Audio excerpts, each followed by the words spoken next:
You can create text directly in 3ds Max, either as straight up raw splines or as a primitive 3D surface. If you just want splines, then you can go to the Create panel, and in the Shapes subpanel, you've got a text object.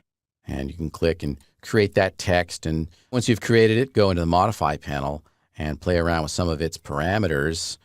You've got the font and so on. It's all here. But I'm going to show you a new technique which is better and more fun, which allows us to create 3D geometry directly, and we don't even need a bevel modifier to do it. I've got that text object selected. Just delete it with the delete key on the keyboard. And I'm going to go back to the Create panel and the Geometry section. And this time I'm going to create a TextPlus object. And this will give me a lot more control. If you're doing motion graphics, this is going to save you a lot of time. I'll activate the tool, and then I need to drag out in the viewport to define the region of the type. Click and drag, and as I do that, you see those brackets. That's indicating the region the type will wrap inside. If we have a smaller area, then the type will automatically wrap. Pretty cool. All right, there it is. I'll right-click to exit that tool. Just position it near the origin. And I want to go into the perspective view and maximize that with Alt-W. And it looks a little bit weird right now. We can select it and go into the Modify panel and scroll down to the bottom, or even better, expand the Command panel out. We can just drag on this edge to give us more columns to that Command panel. Down here near the bottom, we have a Geometry section. It's got an extrude amount of 0. Let's just set that to -4 inches.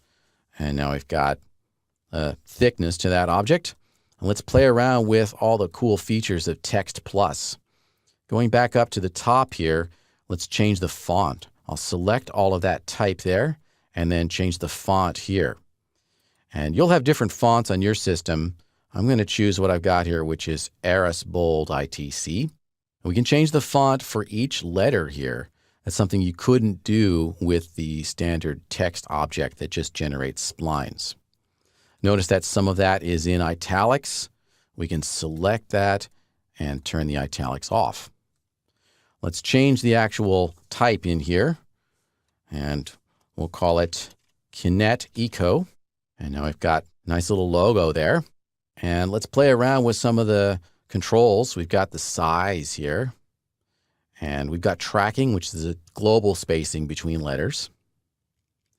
And if you want to revert any changes here, for example, let's say you've changed up the horizontal scale to make condensed type, but then you decide that you want to revert that, you can change all those parameters back to their defaults just by clicking on this button labeled Reset Parameters.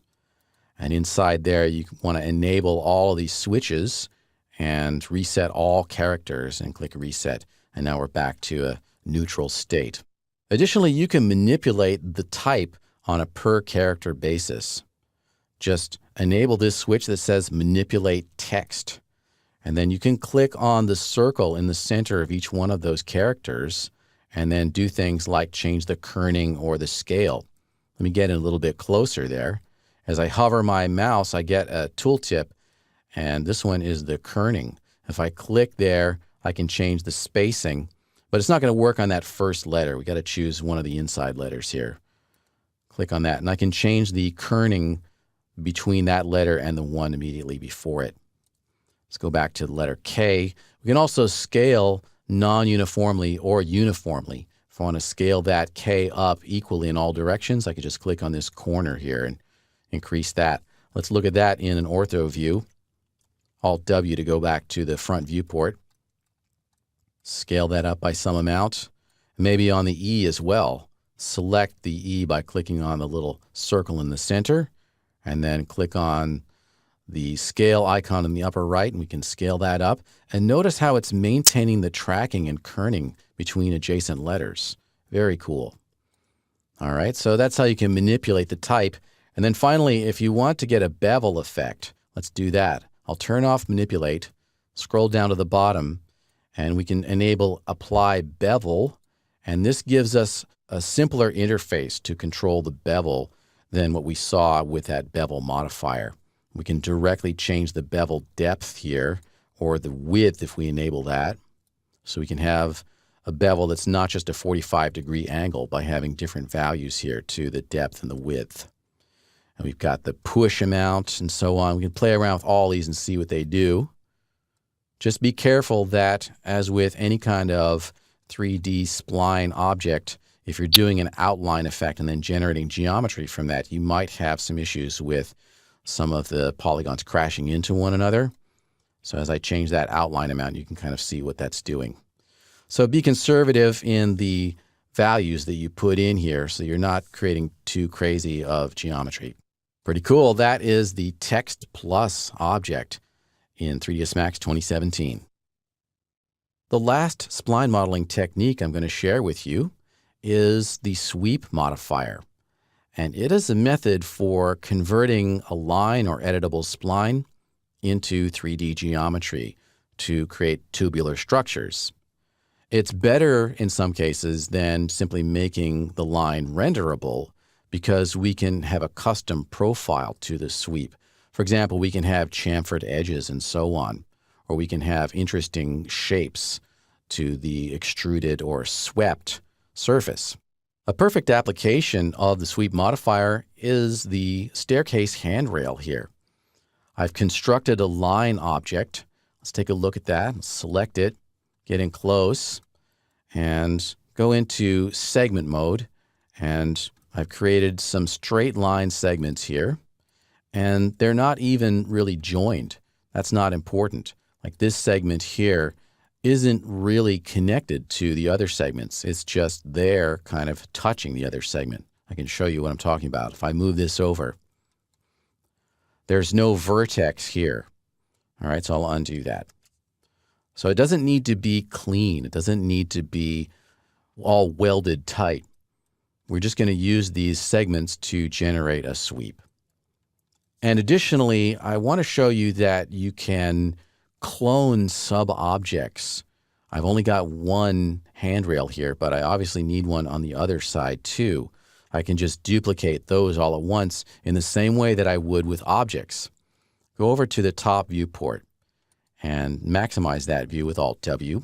And I'm in segment sub-object mode. I can be in spline sub-object mode too. It doesn't matter which. Drag a big rectangle around all of that. And I've selected them.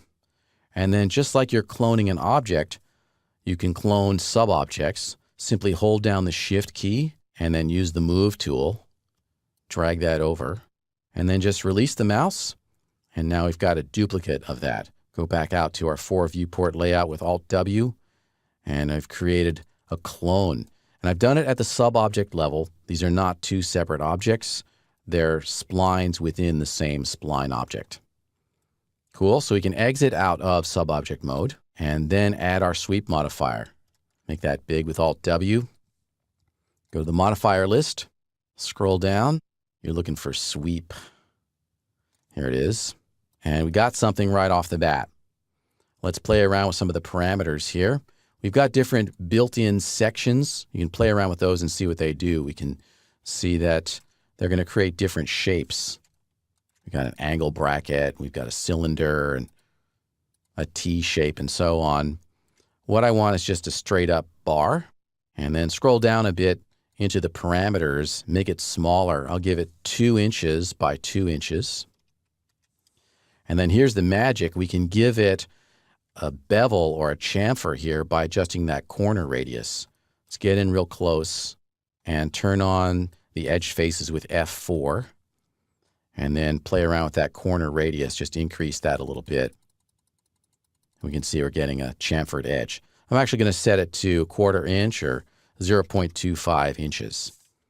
And we've got our staircase handle. Pretty great. You could use the sweep modifier for doing all sorts of things, including, for example, molding by putting in your own custom spline profile. Because in addition to the built-in sections here, you could create a separate spline object and then use this custom section option and pick that spline object and sweep that spline along the curve to, for example, create molding or many different kinds of extruded shapes. All right, very cool. So that's a chapter all about spline modeling in 3ds Max. Now let's trace over this image plane to create the walls of our loft apartment. What we want in the end is to have solid walls. And we could break this up in different ways if we wanted. We could have these interior walls be a separate object, if that were our choice. I'm actually going to choose to make it all one giant object. Additionally, I want it to be solid so that then I can go in and cut holes for the windows and the doors here. We'll be using a tool called Boolean to do that. Well, Boolean has some real strict requirements, so we're going to have to do some editing to the model in order to get it prepped for a Boolean operation. But let's not get ahead of ourselves. We first want to go ahead and trace this over. And we can actually just create some rectangles here and then attach them to one another because this is such a simple floor plan. All right, let's go to the Create panel. And then under Shapes, we want to create rectangles. But we also want to make sure that snapping is turned on. So enable snaps. And we're snapping to grid points by default. And I can just click and drag out to create the outer rectangle and release the mouse and then right click. I've got selection brackets happening here, so those are a bit distracting. I'm going to turn those off with the J key. That's the outer surface of the walls. And if it's not lined up exactly, then you can move those points around, but you'll need to convert the object to an editable spline first. So with it selected, you can right click and then go down to the bottom of the quad menu and choose Convert to Editable Spline. Once you've done that, then you can see the object type has changed. It's now a line. And we can go into Vertex Subobject mode and, for example, move individual vertices around. I'll undo that. It's probably best that these all be corner vertices. So I'm just going to select them all, right-click, and convert them all to corner. Good. So that's one of the lines. We need a few more. We can go into the Create panel, and then we can make a rectangle. Get in here. This is going to be a storage area, and I'm just doing the interior there. So I got that. Likewise, the interior of this closet, another rectangle. A right-click to exit. I don't need to worry about this. This is part of the kitchen island. This is the stairwell. All we really need are lines for the walls. If you're having trouble seeing them, then you can change their object color. I'll just select everything and then go over to name and color anywhere in the command panel. Click on this little swatch and we can change that color to something that's a bit easier to see, like a saturated green. All right, so we got most of it. The last thing I want to do is make a line that delineates the interior surface of that wall. And I'm still snapping to grid lines. I can go back to the Create panel and create a straight up line. And the great thing about 3ds Max is that we can actually navigate in the view while we're creating. So we don't have to, for example, line it up so that the entire thing is visible when we first start. So let's go up here, click, and then use the middle mouse button to navigate. And I can scroll all the way down. Click again to make the second point and use middle mouse to navigate around. Trace over the interior of the walls. And then we need to close the spline by going back to the original point, clicking on it, and we get a dialog asking, do we want to close the spline? Yes, we do. Right-click to exit line creation. And now we can attach all these parts together. If we want to see this without the floor plan there, then we could actually hide that floor plan just for a moment so we can sort of check our work. Because it's actually frozen right now, we can't select it to hide it, but we can go into the Scene Explorer and then it's plane 01. We can just hide it by clicking on the eyeball and then take a look at what we've got. So this is basically what you want to see here. And if you want to see it even better, you can turn the grid display off. There are many ways to do that. The easiest is just the keyboard shortcut, which is G for grid. All right, there's our floor plan. This all needs to be one object in order to be extruded up to create a solid surface. We can attach all these pieces together. I'm going to turn off the snaps, select the outermost object here, because it is an editable spline or line. And the editable spline object has the ability to attach other shapes. Scrolling down here, we've got attach. Click on the attach button, and then just click on each one of these pieces. And as we do that, they get added to this object. And we can see they get removed from the Scene Explorer. They're not part of the scene. They've been absorbed into this other object. Okay, so once we've done that, we can just rename stuff. I'll right-click to exit attach mode. Rectangle 01, select that in the Scene Explorer, and I'll name it walls. And plane 01, that's our image plane. I'll rename that too while I'm at it. We might not use this again, but it's there if we need it. I can always hide or unhide it to check my work. I'm going to leave it hidden for now. So we've got our floor plan built up as a single editable spline object. As I mentioned earlier, we're going to cut holes for doors and windows using the Boolean compound object, but the Boolean will fail if the topology or structure of the model is not within very strict legal parameters. And in this case, although the model looks fine at first glance, it will not work when we try to cut holes. And the reason is we have some actually technically illegal polygons. This whole top surface here is one gigantic polygon. We can see that if we select the object and go into polygon subobject mode and click, and that is all one polygon. And it's actually really, really illegal. We can't really have any polygons that have nested holes inside them. And really, ideally, to prevent issues with Boolean, every polygon should be 4 sides on this model. Well, it's relatively easy for us to accomplish that. We can use the modeling ribbon tools in Editable Poly to cut new edges where we need them. Exit out of subobject mode. We previously hid the ribbon. Let's go ahead and make it visible once again. Click on the button on the main toolbar to show the ribbon. And we want to be in the Modeling tab.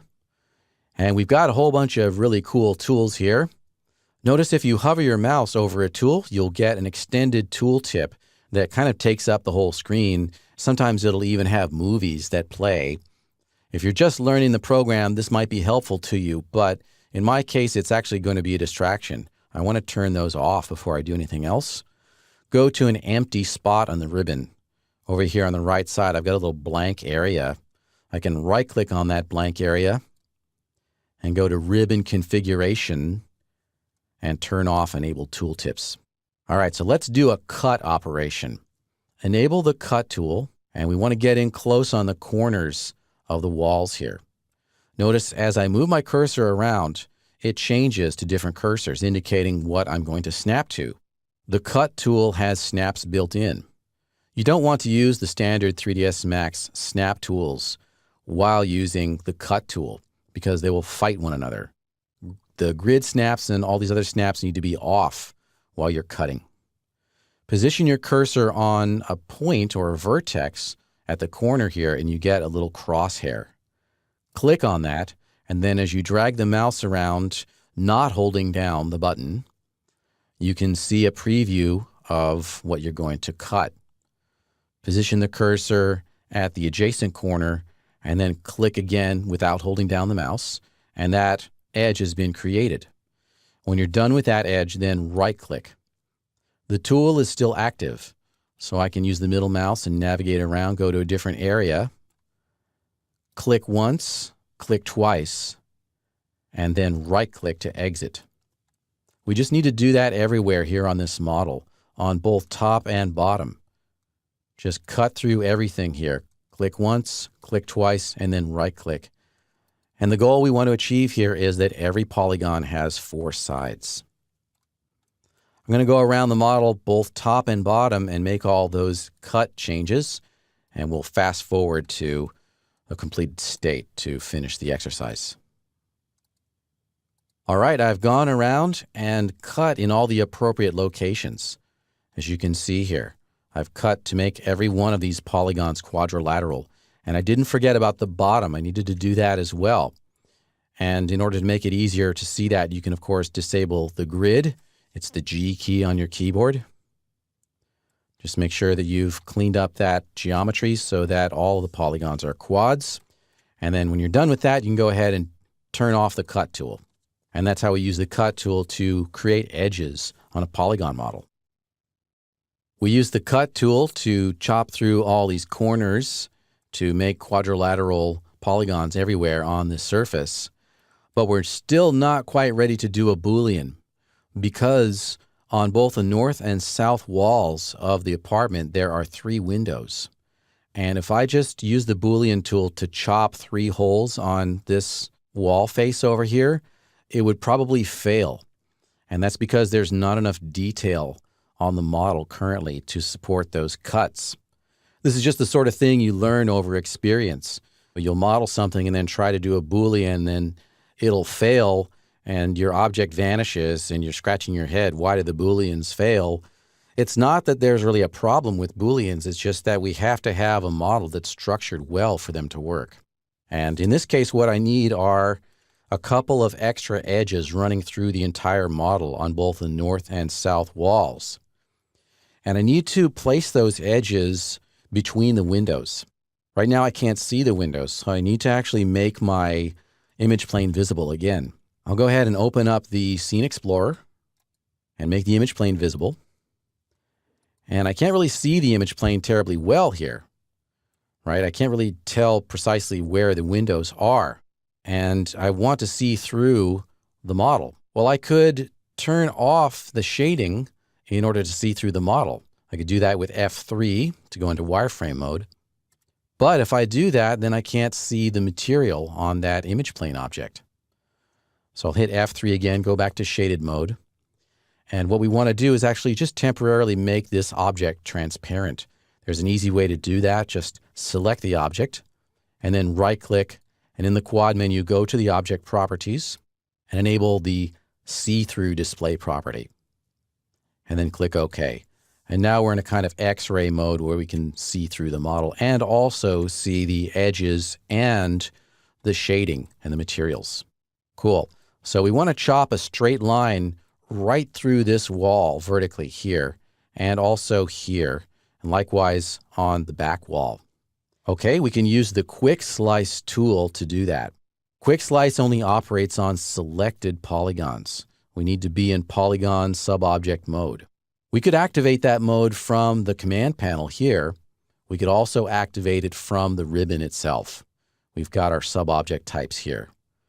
Let's click on Polygon Subobject and select all the polygons on the north and south walls. Just drag a selection rectangle around all those. That looks good.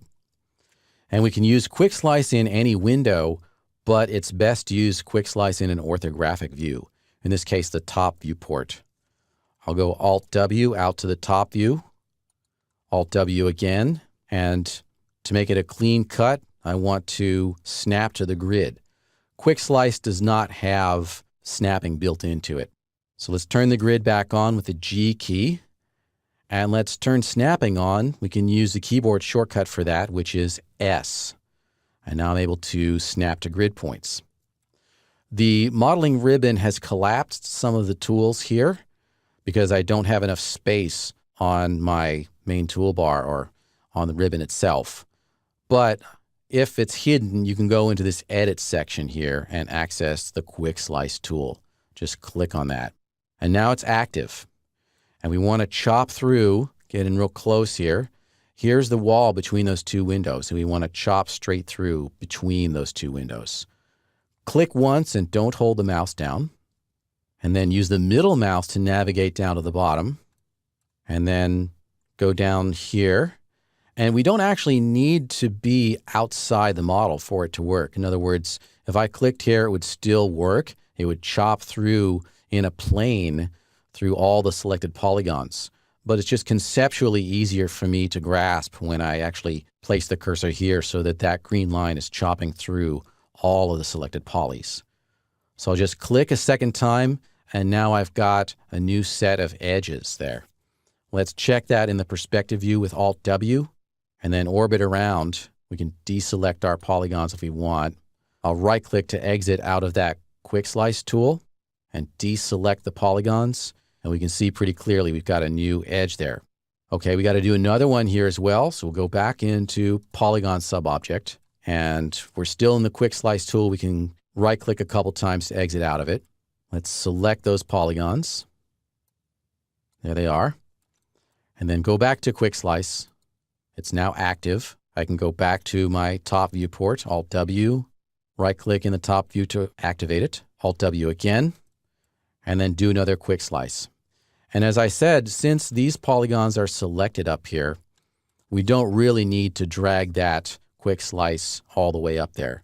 We can actually just click once here, click once again here, and it's chopped through all of the selected polygons based upon a plane defined by the line that we drew in this top view. All right, so let's exit out of QuickSlice. We can click on the button again to disable it, and then examine our work. Go back out to the perspective view with Alt-W, and now we've got two new edge loops chopped through. Very cool. So this is now prepped so that when we do a Boolean operation, we should hopefully see no failure states. I'll exit out of subobject. With that object still selected, right-click, go back to its object properties and disable the see-through property. All right, that's how to use the QuickSlice tool to add new edges by chopping through selected polygons.